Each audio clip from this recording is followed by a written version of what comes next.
ಯಾಕೋ ಹಿರಣ್ಮಯ್ಯನ ದೇವಸ್ಥಾನದಲ್ಲಿ ಬಿಟ್ಟು ಬಂದಿರೋದು ನನಗೊಂದು ಸ್ವಲ್ಪನೂ ಸಮಾಧಾನ ಇಲ್ಲ. ಅವಳದೇ ಚಿಂತೆ ಆಗ್ಬಿಟ್ಟಿದೆ ನನಗೆ.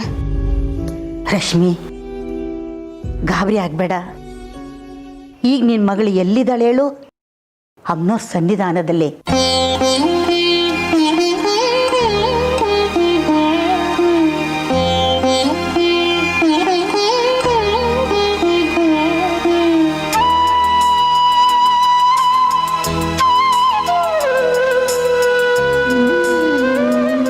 ಬಾಲಾಂಬಿಕೆ ಆಗುವ ಕಡೆ ಹಂತದಲ್ಲಿದ್ದಾಳೆ. ಅದು ನಿನ್ನ ಮಗಳು ಪುಣ್ಯ ಅನ್ಕೋ, ಯೋಚನೆ ಮಾಡಬೇಡ. ಅವಳೊಬ್ಳೇ ಇದ್ದಿದ್ರೆ ನನಗೆ ಚಿಂತೆ ಇರ್ತಾ ಇರಲಿಲ್ಲ ಅಜ್ಜಿ. ಅವಳ ಜೊತೆ ಆ ಸೌಗಂಧಿನೂ ಇದ್ದಾಳಲ್ವಾ.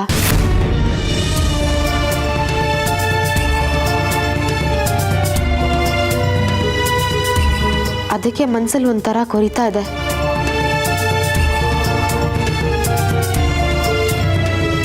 ಅವರಮ್ಮ ದೇವಿಕಾ ಬೇರೆ ಮೊನ್ನೆ ದೇವಸ್ಥಾನದಲ್ಲಿ ಹಿರಣ್ಮಯ್ ಹೇಗೆ ಗೆಲ್ತಾಳೋ ನೋಡೋಣ ಅಂತ ಸವಾಲ್ ಬೇರೆ ಹಾಕಿದ್ದಾರೆ.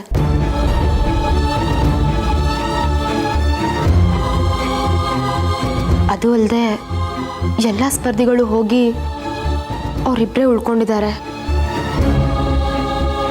ದೇವಸ್ಥಾನದ ಹಿಡಿತಾನು ಅವ್ರ ತಾತ ವಿರೂಪಾಕ್ಷ ಶಾಸ್ತ್ರಿಗಳ ಕೈಯಲ್ಲೇ ಇರೋದು. ಅವ್ರೇನಾದರೂ ಅವಳಿಗೆ ಹೆಚ್ಚು ಕಡಿಮೆ ಮಾಡಿಬಿಡ್ತಾರೆ ಅಂತ ಭಯ ನನಗೆ.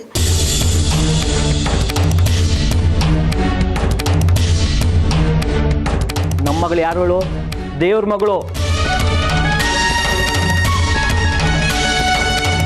ಎಂತೆಂಥ ಕಷ್ಟಗಳನ್ನೆಲ್ಲ ದಾಟಿ ಬಂದಿದ್ದಾಳೆ.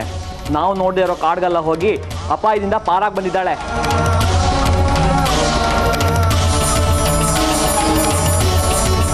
ಅಜ್ಜಿ ಹೇಳಿದಾಗೆ ನೀನು ಏನೇನೋ ಯೋಚನೆ ಮಾಡಿ ಆರೋಗ್ಯನ ಹಾಳು ಮಾಡ್ಕೋಬೇಡ. ಅದು ಅಲ್ಲದೆ ದೇಶಕ್ಕೂ ಉಸ್ತುವಾರಿ ತಗೊಂಡಿರೋದು. ಅವ್ರು ಹಾಗೆಲ್ಲ ಸಂಜೆ ಮಾಡಕ್ಕೆ ಬಿಡಲ್ಲ.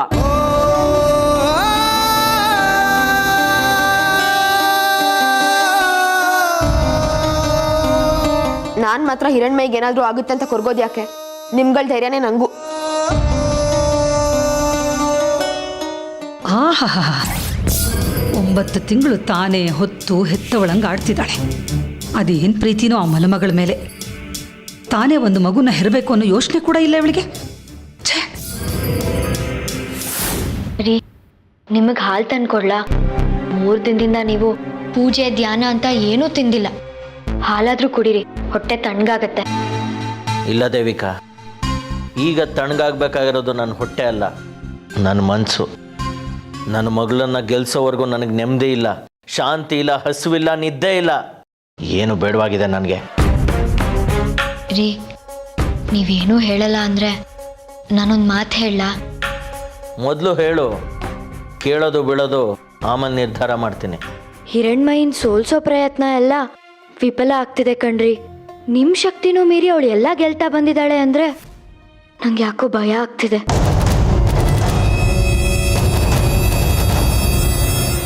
ನಾವು ಹೀಗೆ ಪ್ರತಿ ಹೆಜ್ಜೆನೂ ಅಮ್ಮನವ್ರನ್ನ ಎದುರಾಕೊಂಡು ಅವ್ರ ಕೋಪಕ್ಕೆ ತುತ್ತಾದ್ರೆ ನಮ್ಮ ಬದುಕು ಎಲ್ಲಿ ಹೋಗಿ ಮುಟ್ಟುತ್ತೆ ಹೇಳಿ?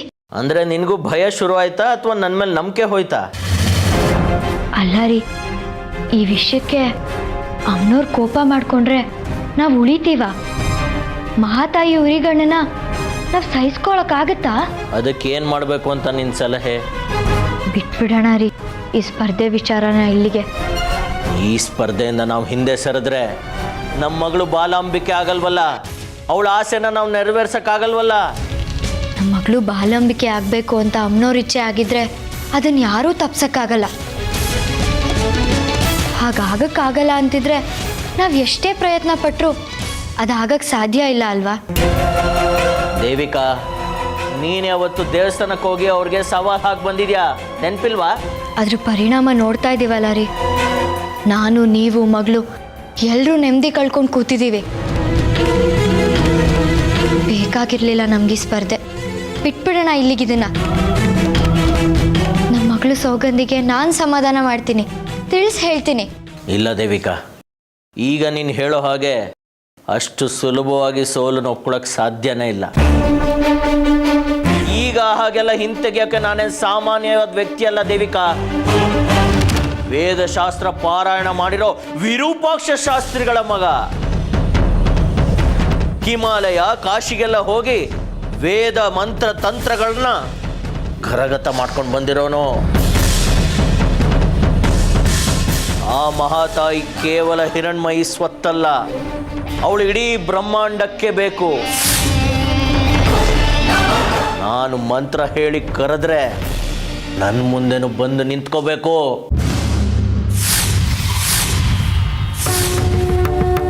ಇದೇನ್ರಿ ನಿಮ್ಮ ಆವೇಶ? ನಿಮ್ಮ ಹಠಮಾರಿತನ ನೋಡ್ತಿದ್ರೆ ನಂಗೂ ಭಯ ಆಗ್ತಿದೆ. ಬರ್ತಾ ಬರ್ತಾ ನೀವು ನಿಮ್ಮ ಅಪ್ಪನ ಥರ ಆಗ್ತಿದ್ದೀರಾ.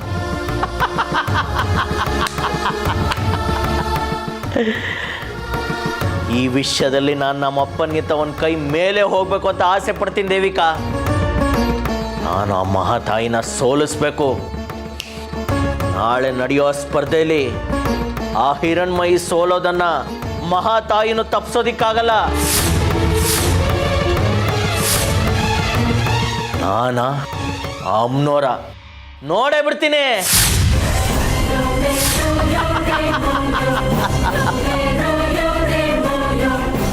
ನಾವೊಂದು ಬಗೆದ್ರೆ ದೈವನೇ ಇನ್ನೊಂದು ಬಗೆತಿದೆ.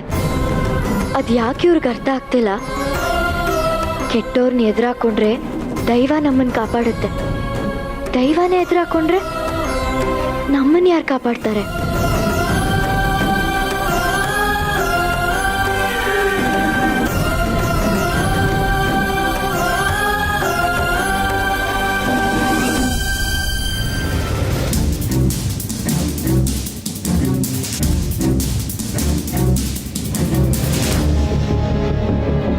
ಇದೇ ಸರಿಯಾದ ಸಮಯ. ಈ ವಶೀಕರಣದ ಮದ್ದಿನ ಹಾಲನ್ನ ಕುಡಿಸ್ಬಿಟ್ರೆ ನನ್ನ ಕೆಲಸ ಸಲೀಸು. ಈಗ ಯಾರು ಇಲ್ಲಿಲ್ಲ. ಈ ಹಾಲೊಂದು ಅವಳು ಕುಡಿದು ಬಿಟ್ರೆ ಯಾವತ್ತಿದ್ರೂ ನನ್ನ ಗುಲಾಮಳಾಗೆ ಇರ್ತಾಳೆ.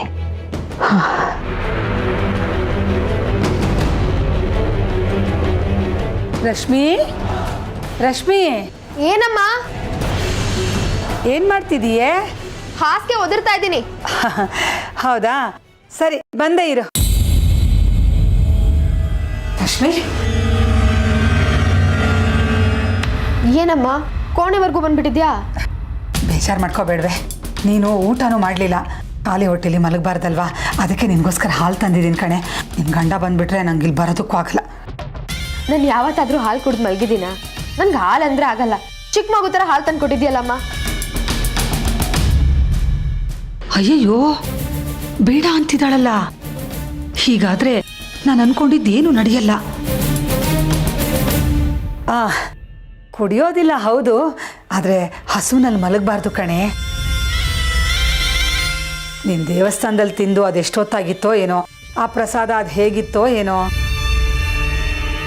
ಅದಕ್ಕೆ ಒಂದು ಲೋಟ ಹಾಲು ಕುಡಿದ್ಬಿಡು, ಇಲ್ಲಾಂದರೆ ರಾತ್ರಿ ಹೊತ್ತಲ್ಲಿ ಹಸುವಾಗ್ಬಿಡುತ್ತೆ, ಸಂಕಟ ಆಗತ್ತೆ.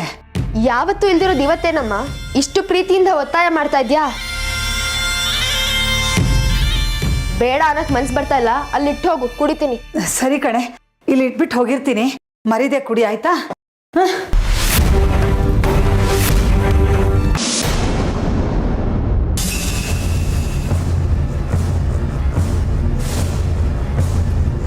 ಅಯ್ಯೋ, ಎಲ್ಲ ಅರ್ಧಂಬರ್ಧ ಆಗ್ತಿದೆಯಲ್ಲ. ಇವಳು ಕೆಲಸದ ಮಧ್ಯದಲ್ಲಿ ಹಾಲು ಕುಡಿಯೋದನ್ನೇ ಮರ್ತು ಬಿಟ್ರೆ ಏನು ಮಾಡೋದು? ನಾನು ಇಷ್ಟು ದಿವಸ ಮಾಡಿದ ಉಪಾಯ ಎಲ್ಲ ಹೊಳೆಯಲ್ಲಿ ಹುಣಸೆ ಹಣ್ಣು ತೊಳೆದಾಗುತ್ತೆ. ಹಾಸಿಗೆ ಯಾಕೆ ಮುಗ್ದಿದ್ರೆ ನಾನು ಮಲಗ್ತೀನಿ. ಏನಿದೆ ಹಾಲು?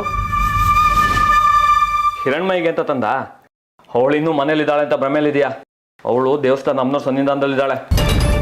ಹಿರಣ್ಮಯಿಗೋಸ್ಕರ ನಾನು ತಂದಿದ್ದ ಹಾಲಲ್ಲ ಅದು, ನನಗೋಸ್ಕರ ನಮ್ಮಮ್ಮ ತಂದಿದ್ದು. ನಾನು ಹೊಟ್ಟೆಗೇನು ತಿಂದೆ ಹಸಿದ್ಕೊಂಡು ಮಲ್ಕೋತೀನಿ ಅಂತ ಕುಡಿಲಿ ಅಂತ ತಂದ್ಕೊಟ್ರು. ನಿಮಗೆ ಬೇಕಿದ್ರೆ ನೀವು ಕುಡೀರಿ. ಅಯ್ಯೋ, ಇವನೊಬ್ಬ ವಕ್ರಿಸ್ಕೊಂಡ್ಬಿಟ್ನಲ್ಲ ಮಾರಾಯ. ನಾ ಹೀಗೆ ಕದ್ದು ಮುಚ್ಚಿ ನೋಡೋದನ್ನ ಅವನೇನಾದ್ರೂ ನೋಡ್ಬಿಟ್ರೆ ಅಷ್ಟೇ ಕತೆ, ಸಿಗ್ದಾಕ್ಬಿಡ್ತಾನೆ ನನ್ನನ್ನ.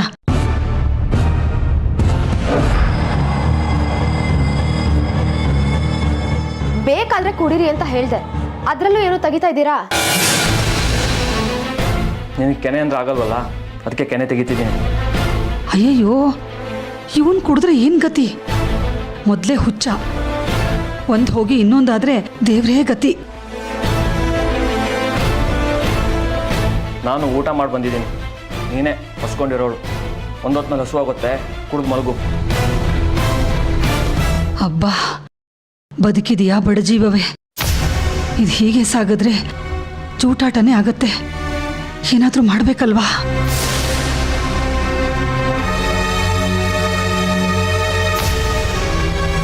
ರಶ್ಮಿ, ಹಾಲು ಕುಡ್ದೇನೆ ಕುಡ್ದಿದ್ರೆ ಲೋಟ ತೊಗೊಂಡು ಹೋಗೋಣ ಅಂತ ಅಂದ್ಕೊಂಡೆ, ಇಲ್ಲಾಂದರೆ ಇರುವೆ ಮುತ್ಕೊಂಡ್ಬಿಡುತ್ತೆ. ಕುಡಿ. ಅಳಿಯಂದ್ರು ಊಟ ಮಾಡಿದ್ದಾರೆ, ನೀನು ಉಪವಾಸದಲ್ಲಿದೆಯಲ್ಲ, ಕುಡಿ.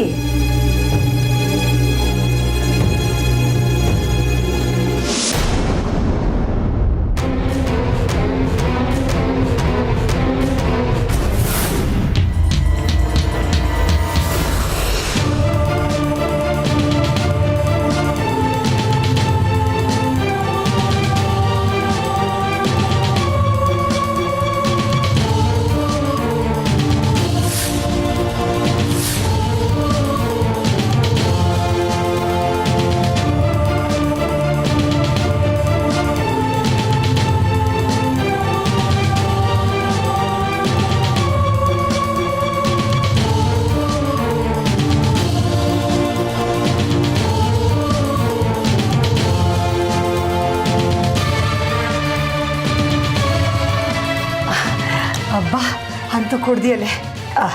ತಪ್ಪು ತಿಳ್ಕೊಬೇಡಿ ಅಳಿ, ಅಂದರೆ ನೀವು ಮಲ್ಗೋ ಕುಣಿಗೆ ಬಂದುಬಿಟ್ಟಿದ್ದೀನಿ ಅಂತ. ಇನ್ನೇನು ಬರಲ್ಲ, ನಾನು ನೆಮ್ಮದಿಯಾಗಿ ಮಲ್ಕೊಳ್ಳಿ.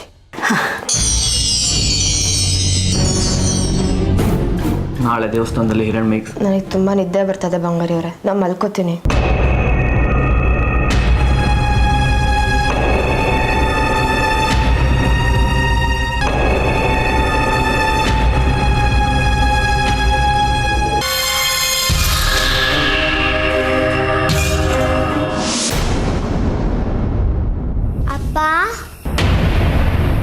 ಅಪ್ಪ, ಅಪ್ಪ, ಅಪ್ಪ, ಅಪ್ಪ.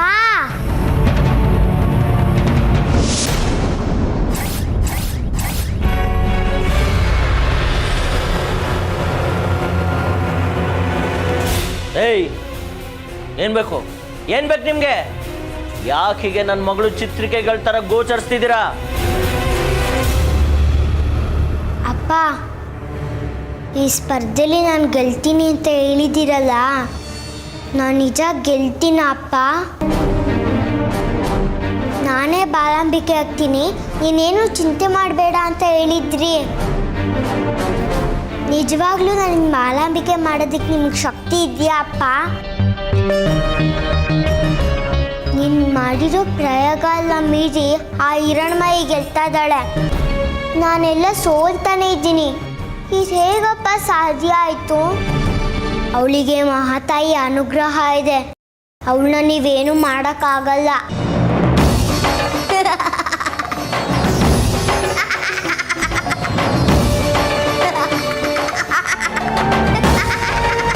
ನಿಲ್ಸಿ, ನಿಲ್ಸಿ, ನಿಮ್ಮ ಗೋಳಾಟನ ನಿಲ್ಸಿ, ನಿಲ್ಸಿ, ನಿಲ್ಸಿ. ಏನಾಯ್ತ್ರಿ? ಏನಾಯ್ತ್ರಿ?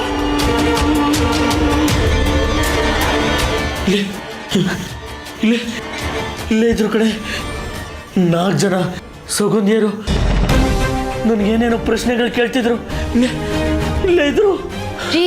ಇಲ್ಲಿ ಏನೂ ಇಲ್ಲ ರೀ, ನೀವು ಸುಮ್ಮನೆ ಏನೇನೋ ಯೋಚನೆ ಮಾಡ್ತಿದ್ದೀರಾ. ನಾನು ಹೇಳ್ದಂಗೆ ಮಾಡ್ರಿ, ಆಗ ನಮ್ಮ ಸಂಸಾರ ಸುಖವಾಗಿರುತ್ತೆ. ನನ್ಗೆ ಮೊದಲೇ ತಲೆ ಕಟ್ಟಿದೆ, ಮತ್ತೆ ಹೇಳಿದ್ದಾನೆ ಹೇಳಿ ತಲೆ ಕೆಡಿಸ್ಬೇಡ. ಇಲ್ಲೇ ಇದ್ರು, ನಾನು ಹೊರಗೆ ಹೋಗಿ ಬರ್ತೀನಿ. ಮತ್ತೆ ಎಲ್ಲಿಗೆ ಏನು ಅಂತ ಕೇಳಿ ಅಪ್ಶಕ್ನ ನೋಡಿಬೇಡ, ಸುಮ್ಮನೆ ಬಿದ್ಕೋ.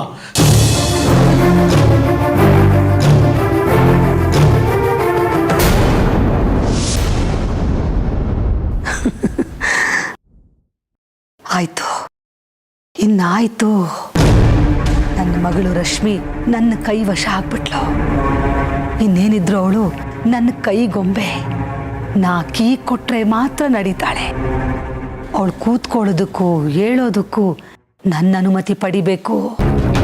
ಇನ್ಮೇಲೆ ಯಾರು ನನ್ನನ್ನು ದೋಷಿ ಅಂತ ಅನ್ಕೊಳ್ಳೋದಿಲ್ಲ ಈ ಮನೇಲಿ. ನನಗೆ ಬೇಕಾಗಿರೋ ಕೆಲಸನೆಲ್ಲ ಅವಳ ಹತ್ರನೇ ಮಾಡಿಸ್ತೀನಿ. ಆ ಮರಿ ರಾಕ್ಷಸಿ ನಾಳೆ ಪಂದ್ಯದಲ್ಲಿ ಭಾಗವಹಿಸಬಾರ್ದು. ಹಾಗೆ ರಶ್ಮಿ ಹೇಳೋ ಹಾಗೆ ಮಾಡ್ತೀನಿ. ಆ ಮರಿ ರಾಕ್ಷಸಿ ಮನೆಗೆ ಬಂದಮೇಲೆ ರಶ್ಮಿನೇ ಮನೆಯಿಂದ ಆಚೆ ಹೋಗು ಅಂತ ಹೇಳಬೇಕು. ಹಾಕಿ ಕೊಡ್ತೀನಿ. ಆದರೆ ನಾನು ಮಾತ್ರ ಅಯ್ಯೋ ಪಾಪ ಮಗು ಅಂತ ಕರುಣೆ ತೋರಿಸ್ತೀನಿ. ಆಗ ಈ ಮನೆಯವ್ರಿಗೆ ಯಾರಿಗೂ ಅನುಮಾನ ಬರಲ್ಲ. ಇಷ್ಟು ದಿವಸ ನಾನು ಆ ಹಿರಣ್ಮಯಿ ಈ ಮನೆಗೆ ಶತ್ರು ಆಗಿದ್ದೆ ಅಂದ್ಕೊಂಡಿದ್ರು. ಆದರೆ ಈ ವಿಷಯದಲ್ಲಿ ನನ್ನನ್ನು ಯಾರೂ ದೋಷಿ ಅಂತ ನೋಡಲ್ಲ. ಅಪ್ಪ ಸದ್ಯ ಇಷ್ಟು ದಿನದ ಮೇಲಾದರೂ ನನ್ನ ಉಪಾಯ ಫಲಿಸ್ತೋ. ಅದಕ್ಕೋಸ್ಕರ ಎಷ್ಟು ಕಷ್ಟಪಟ್ಟೆ. ಊರವ್ರ ಮುಂದೆ ಎಲ್ಲ ಅವಮಾನ ಪಟ್ಕೊಂಡೆ. ಇನ್ನು ಮುಂದೆ ಆ ಮರಿ ರಾಕ್ಷಸಿನ ಈ ಮನೆಯಿಂದ ಓಡಿಸ್ತೀನಿ.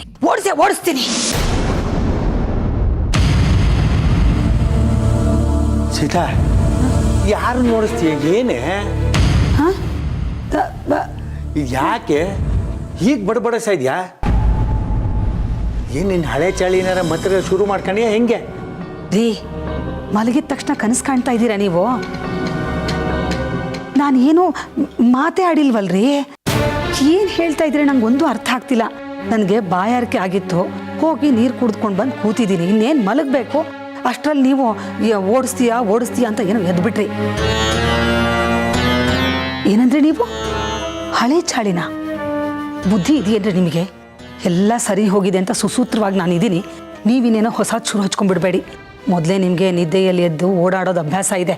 ಹಾಗೆ ಓಡಾಡ್ತಾ ಏನಾದ್ರು ಬಡಬಡಿಸ್ಕಿಡ್ತೀರಾ? ನೋಡಿ, ನಾವು ಹಳೇಂದ್ರ ಮನೇಲಿದ್ದೀವಿ ಅನ್ನೋದನ್ನು ಮರಿಬೇಡಿ. ಸುಮ್ಮನೆ ಮಲ್ಕೊಳ್ಳಿ. ಅಯ್ಯೋ ದೇವರೇ, ನಾನು ಕೇಳಿದ್ದು ಒಂದೇ ಪ್ರಶ್ನೆ.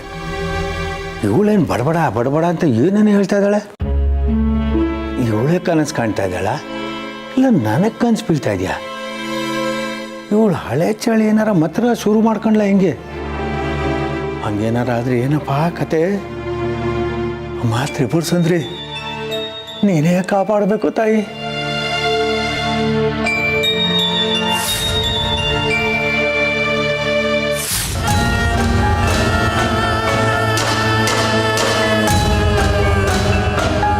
ಪಂಚಾಕ್ಷರಿ, ಪಂಚಾಕ್ಷರಿ, ಪಂಚಾಕ್ಷರಿ.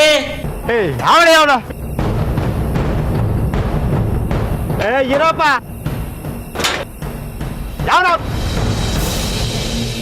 ನಾನು ಆಗ್ಲಿಂದ ಬಾಗ್ಲು ತಡ್ತಾ ಇದ್ದೇನೆ. ಬಾಗ್ಲು ತೆಗಿಯಕ್ಕೆ ಏನಾಗಿತ್ತಯ್ಯ? ಮಕ್ಕಳನ್ನ ಹೀಗೆ ನಾನು ನೋಡ್ಕೊಳ್ಳೋದು? ಕೂತ್ರು ನಿದ್ದೆ, ನಿಂತರು ನಿದ್ದೆ, ಸದಾ ನಿದ್ದೆಲ್ಲೇ ಇರೋ. ಅದು ಹಂಗಲ್ಲ ಚಿಕ್ಕ ಯಜಮಾನ್ರೆ, ಅದು ಸ್ಪರ್ಧೆಯಲ್ಲಿ ಓಡಾಡಿ ಮೈಕೈ ಸುಸ್ತಾಗಿತ್ತು. ನಂಗೆ ಗೊತ್ತಿಲ್ದಂಗೆ ಒಂದು ಸಣ್ಣದಾಗಿ ಸಕ್ಕರೆ ನಿದ್ದೆ ಮಾಡ್ಬಿಟ್ಟೆ ಅಷ್ಟೇ. ಇಲ್ಲಾಂದ್ರೆ ಯಾವಾಗಲೂ ಎಚ್ಚರವಾಗಿ ಇರ್ತೀನಿ ನಾನು. ಹೌದು, ನೀವೇನು ಇಷ್ಟೊತ್ತಲ್ಲಿ ದೇವಸ್ಥಾನಕ್ಕೆ ಬಂದಿದ್ದೀರಿ? ನಾನು ಈಗಲೇ ಹಿರಣ್ಮಯಿ ನೋಡಬೇಕು.